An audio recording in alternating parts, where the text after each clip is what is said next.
Эрдэнэ сувлийн цогцлбороос зөвлөж байна. Гар угаах дараалал. Гар угаах нь халдвар төвчнөөс өөрийгөө болон бусдыг хамгаалах хамгийн энгийн бөгөөд үр дүнтэй арга юм. Гараа хизээ угаах вэ?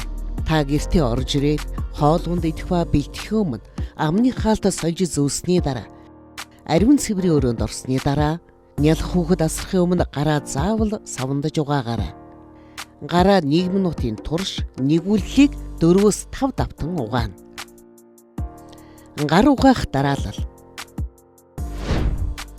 Саванга гар угаахад хүрцгүүс хэмжээгээр хангалттай авна. Нэгүүллийг 2 гарт ээлжлэн хийн.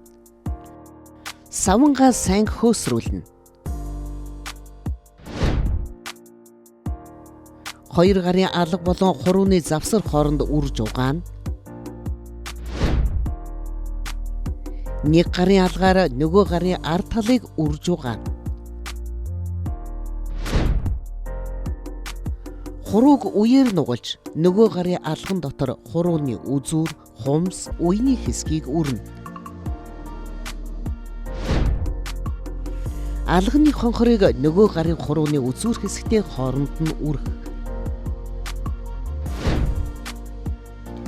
Эрхий хурууг нөгөө гарын алган дотор эргэлдүүлэх хөдөлгөөнөөр үрэх.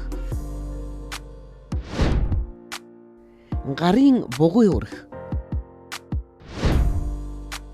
Гараа угаасны дараа усаар зайлж саван арилгаад 1 удаагийн цаасан ачуураар арчина. Угаагурын ус гар улцаж хаагддаг бол карантыг цаасан ачуураар жиргэлж хаана.